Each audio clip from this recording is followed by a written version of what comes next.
बहुत समय पहले की बात है। एक राज्य था जिसका नाम सुरलोक था। ये राज्य अपनी प्राकृतिक सुंदरता, हरियाली और शांतिपूर्ण जीवन शैली के लिए दूर दूर तक प्रसिद्ध था। इस राज्य के राजा का नाम राजा विक्रम था।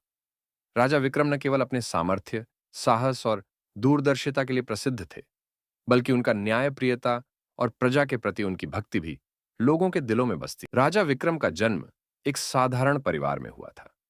उनका पालन पोषण उनकी माता ने अत्यंत सादगी और आदर्शों के साथ किया। छोटी आयु में ही उन्होंने अपने माता पिता को खो दिया और उनका लालन पालन गुरुकुल में हुआ, जहां उन्होंने जीवन के आदर्श, नैतिकता, युद्ध कौशल और नीति शास्त्र का अध्ययन किया।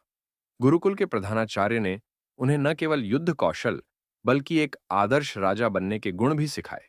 विक्रम बड़े हुए और धीरे धीरे अपनी बुद्धिमत्ता, साहस और निडरता के कारण जनता के बीच अपनी पहचान बनाने लगे। एक दिन जब उस राज्य के पुराने राजा का निधन हो गया, तब जनता ने एक स्वर में विक्रम को अपने राजा के रूप में चुना। विक्रम ने राज्य की बागडोर संभाली और अपनी प्रजा के प्रति एक सच्चे सेवक की तरह काम करना शुरू किया। राजा बनने के बाद विक्रम ने सबसे पहले अपने राज्य में शांति और सुरक्षा का माहौल स्थापित किया।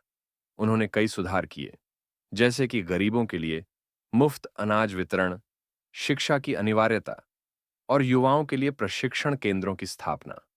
उन्होंने कड़ी मेहनत और समर्पण से राज्य को विकसित किया और सुरलोक को एक समृद्ध राज्य बना दिया। राजा विक्रम का एक नियम था कि वे हर सुबह अपने महल के बाहर बैठकर प्रजा से उनकी समस्याओं को सुनते थे। वे खुद अपने सैनिकों के साथ राज्य का दौरा करते और लोगों की समस्याओं को हल करने का प्रयास करते। इसी कारण उन्हें जनता के बीच बहुत सम्मान मिलता था। सुरलोक राज्य का पड़ोसी राज्य कुशलनगर था, जिसका राजा सिंहध्वज था। सिंहध्वज को केवल युद्ध और विस्तार में रुचि थी। उसने कई छोटे राज्यों पर कब्जा कर लिया था और अब उसकी नजर सुरलोक पर थी। सिंहध्वज को पता था कि सुरलोक राज्य धन धान्य से परिपूर्ण था और वहां के लोग भी सुखी और संतुष्ट थे। उसने सोचा कि अगर वह इस राज्य पर अधिकार कर लेगा तो उसका राज्य और अधिक समृद्ध हो जाएगा। एक दिन सिंहध्वज ने सुरलोक पर आक्रमण कर दिया। राजा विक्रम को अचानक हुए इस आक्रमण का पता चला और उन्होंने अपनी सेना के साथ युद्ध का मोर्चा संभाल लिया। सिंहध्वज के पास अधिक सेना और शक्तिशाली हथियार थे, लेकिन राजा विक्रम का नेतृत्व और उनकी रणनीति अत्यंत कुशल थी।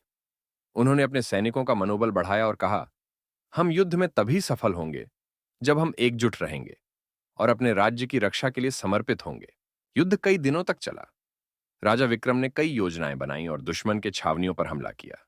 एक दिन जब राजा विक्रम की सेना पूरी तरह थकी हुई थी और उनकी स्थिति कमजोर लग रही थी, तब राजा विक्रम ने एक अद्भुत चाल चली। उन्होंने जंगल में कुछ सैनिकों को गुप्त रूप से छिपा दिया और खुद थोड़ी सी सेना के साथ दुश्मन के सामने आए। सिंहध्वज को लगा कि अब उसकी जीत निश्चित है और उसने अपनी सेना को पूर्ण हमले का आदेश दे दिया। लेकिन जैसे ही सिंहध्वज की सेना ने हमला किया, राजा विक्रम ने संकेत दिया और छिपे हुए सैनिक दुश्मन पर पीछे से हमला करने लगे। इस रणनीति ने सिंहध्वज की सेना को चौंका दिया और वे तितर-बितर हो गए। अंत में सिंहध्वज को हार माननी पड़ी और उसे युद्ध भूमि छोड़नी पड़ी। इस जीत के बाद राजा विक्रम ने दुश्मनों को माफ कर दिया और सिंहध्वज के सैनिकों को वापस उनके राज्य भेज दिया। उन्होंने कहा, विजय तभी सच्ची होती है जब वह अहंकार से मुक्त हो। हम अपने दुश्मनों को दंडित करके नहीं, बल्कि उन्हें माफ करके सच्चा जीत प्राप्त करते हैं। इस घटना के बाद राजा विक्रम का नाम पूरे राज्य में एक आदर्श राजा के रूप में प्रसिद्ध हो गया। उन्होंने अपने राज्य को पहले से भी अधिक समृद्ध और शक्तिशाली बनाया। उनके राज्य में हर व्यक्ति खुशहाल और सुरक्षित महसूस करता था और राजा विक्रम का नाम युगों युगों तक लोगों के दिलों में एक न्यायप्रिय, साहसी और आदर्श राजा के रूप में अमर हो गया।